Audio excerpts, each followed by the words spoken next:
तो फ्रेंड, स्वागत है आपका आपके अपने YouTube चैनल टेक्नोलॉजी में। और आज की इस वीडियो में हम मेज़र करेंगे इस एयर कंडीशनर को अगर हम 26 डिग्री सेल्सियस पे 1 घंटे के लिए रन करेंगे तो ये कितनी इलेक्ट्रिसिटी कंज्यूम करेगा। तो देखिए, ये रहा हमारा वोल्टास का 1.5 टन का स्प्लिट एसी और इसे मैंने कनेक्ट कर रखा है एक जुगाड़ से। आप देख सकते हैं यहाँ पे एक मल्टीमीटर है जो कि रीडिंग वगैरह सारी चीज़ें मेज़र करेगा और यहाँ पे मैंने इसे कनेक्ट कर रखा है अपने इस मल्टीमीटर से।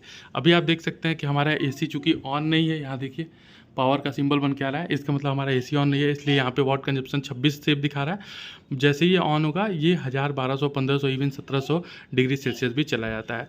तो यहाँ पे आप देख सकते हैं 0.00 किलोवाट आवर यानी 0.00 यूनिट है हमारा ये जो मल्टीमीटर है। इसे मैंने अभी रीसेट किया था। अगर आप ये मल्टीमीटर अपने लिए लेना चाहते हो तो एमईसी सेंस का ये मल्टीमीटर है जिसकी लिंक मैं नीचे आपको फ्लैश हो रहा होगा, आप जाके वहाँ से परचेस कर सकते हो।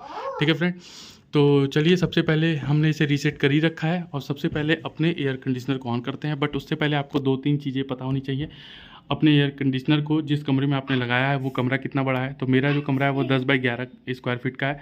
साथ ही साथ अगर बात करते हैं कि इस कमरे का रूम टेम्परेचर कितना है, तो इस समय मेरे कमरे का रूम टेम्परेचर जो है वो 32 डिग्री सेल्सियस है। ठीक है, 32 डिग्री सेल्सियस है, तो मैं 32 डिग्री के हिसाब से ही कैलकुलेट करूँगा।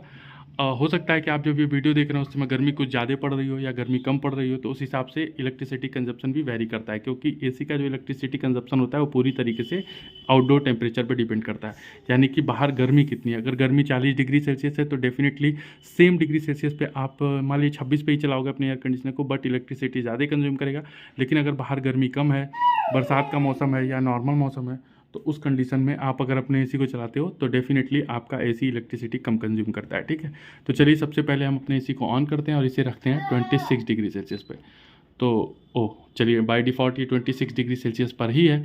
तो अपने एसी को ऑन करते हैं और मिलते हैं हम 1 घंटे के बाद, ताकि आपको मेजर करके बता सकें कि कितनी इलेक्ट्रिसिटी कंज्यूम किया है। वैसे ये वाले एसी का लिंक और उस मल्टीमीटर का लिंक, दोनों का लिंक मैंने नीचे डिस्क्रिप्शन में दे दिया है, पिन कमेंट में भी है और नीचे आपको फ्लैश भी हो रहा होगा, आप जाके वहाँ से परचेज कर सकते हो। तो मिलते हैं 1 घंटे के बाद। 1 घंटे कंप्लीट हो चुका है। 26 डिग्री सेल्सियस पे हमने अपने एयर कंडीशनर को रन करना स्टार्ट किया था और हम कैलकुलेट कर रहे थे कि 1 घंटे के अंदर हमारा एयर कंडीशनर, जो कि 1.5 ton 3 star inverter air technology के साथ आता है वोल्टास का, ये एयर कंडीशनर वो 1 घंटे में कितनी इलेक्ट्रिसिटी कंज्यूम करेगा। तो चलिए लेके चलते हैं आपको अपने मल्टीमीटर की तरफ। और यहाँ पे आप मीटर में देख सकते हैं कि 1 घंटे के अंदर इसने 1.20 किलोवाट आवर यानी कि 1.20 यूनिट इसने कंज्यूम किया है। तो फ्रेंड, आप देख सकते हैं कि जब आप अपने 1.5 टन के एयर कंडीशनर को, जबकि आपके रूम का टेम्परेचर यानी कि आउटडोर टेम्परेचर जो है वो 33 या 32 डिग्री सेल्सियस होगा, उस कंडीशन में अगर रात के समय में 10 बाई 11 के कमरे के अंदर आप अपने 1.5 टन के एसी को चलाते हो 26 डिग्री सेल्सियस पर 1 घंटे के लिए, तो वो कंज्यूम करता है अराउंड 1.21 किलोवाट आवर यानी कि 1.21 यूनिट। तो चलिए लेके चलते हैं पेपर पेन पे और वहाँ पे आपको समझाते हैं कि ये जो 1.21 किलोवाट आवर है इसके लिए आपको कितना बिजली का बिल देना पड़ेगा।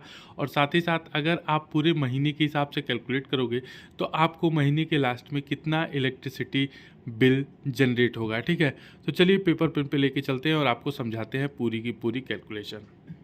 फाइनली दोस्तों हम आ गए पेपर पेन पे आपको लेकर। यहाँ पे हम इलेक्ट्रिसिटी, जो एसी का इलेक्ट्रिसिटी कंज्यूमशन है वो 26 डिग्री सेल्सियस पे 1 घंटे के लिए उसे हम कैलकुलेट कर रहे हैं। टाइमिंग की बात करें तो हमने 1 घंटे तक अपने एसी को रन किया था रात के समय में। वहीं पे दोस्तों अगर बात करें टेम्परेचर की, तो मेरे रूम का जो टेम्परेचर था वो 32 या 33 डिग्री सेल्सियस के अप्रॉक्स था उस समय जब मैंने इसे एयर कंडीशनर को टेस्ट किया था। तो यूनिट की बात करें तो आपने जैसा कि वीडियो में देखा 1.21 किलोवाट आवर यानी 1.21 यूनिट इसने कंज्यूम किया 1 घंटे में 26 डिग्री सेल्सियस पे रन होते हुए। रेट की बात करें तो मेरे लोकेशन पे जो इलेक्ट्रिसिटी का पर यूनिट रेट है वो 6 रुपये पर यूनिट है। आप अगर अपने एसी के लिए कैलकुलेट करिएगा तो आप अपने एरिया का जो भी यूनिट का रेट होगा उसी से आप मल्टीप्लाई करिएगा, ताकि आपको एग्जैक्ट रुपये जो एग्जैक्ट बिल है वो पता चल सके। ठीक है, तो अगर इस हिसाब से हम बिल निकालते हैं केवल 1 घंटे के लिए आपको कितना इलेक्ट्रिसिटी डिपार्टमेंट को बिल देना पड़ेगा, तो 6 into 1.21 is equal to 7.26 rupees यानी अप्रॉक्सीमेट 8 रुपये। और वहीं पे अगर हम मंथली के हिसाब से इसे कैलकुलेट करें कि अगर आप इसी सिनेरियो में पूरे 1 मंथ तक अपने एसी को चलाते हो 26 डिग्री सेल्सियस पे और रूम टेम्परेचर अगर 32, 33, 34 डिग्री सेल्सियस के अराउंड रहता है, तो उस कंडीशन में जो 1 महीने का बिल बनेगा आपका वो बनेगा 8 इंटू 30 यानी 30 दिन के हिसाब से हमने कैलकुलेट किया है, तो 240 रुपये अप्रॉक्सीमेट 250 रुपये आप मान के चल सकते हो। तो फ्रेंड यहाँ पे आप देख सकते हो कि अगर 1 घंटे तक आप 26 डिग्री सेल्सियस पर अपने एसी को रन करते हो, जबकि आपके लोकेशन पे जो टेम्परेचर है 32, 33 या 34 डिग्री सेल्सियस के अराउंड भी है, तब भी आपका पूरे 1 महीने तक अगर पर डे आप 1 घंटे अपने एसी को रन करते हो तो सिर्फ और सिर्फ 250 रुपये बिजली का बिल आपको देखने को मिलेगा। अब आप सोचोगे कौन 1 घंटे मतलब अपने एसी को रन करता है? यार बहुत सारे लोग कमेंट में पूछते हैं कि भाई 1 घंटे, बहुत सारे भी कमेंट आ रहे हैं कि 4-4 घंटे के लिए आप बना दो, क्योंकि हम तो सिर्फ 4 घंटे एसी चलाते हैं, उसके बाद से टाइमर लगा के सो जाते हैं। तो इस टाइप के भी कमेंट्स आते हैं। तो भाई सबका डिमांड जो है सबका फुलफ़िल करना है, इसलिए हर 1 घंटे पे आपको वीडियोस देखने को मिल रही हैं, ठीक है। वैसे दोस्तों आप लोग से एक चीज़ मैं ये पूछना चाहता हूँ कि मैंने पिछले वीडियो में आपसे पूछा था कि आप लोकेशन वाइज अपने एरिया का पर यूनिट का कॉस्ट लिखिएगा, बट उस पर कमेंट्स नहीं आए इतने ज़्यादा। तो प्लीज़ इस वीडियो में आप लोग कमेंट करिएगा और बताइएगा कि आपके लोकेशन पे कितना रुपये यूनिट बिजली का बिल फिलहाल चल रहा है, इसे बताना मत भूलिएगा। तो बस आज की वीडियो में था। वीडियो अगर अच्छी लगी हो, सारे कैलकुलेशन सही से समझ में आए तो प्लीज़ इस वीडियो को लाइक से सब्सक्राइब कीजिएगा। मिलते हैं अगली वीडियो में, तब तक के लिए गुड बाय।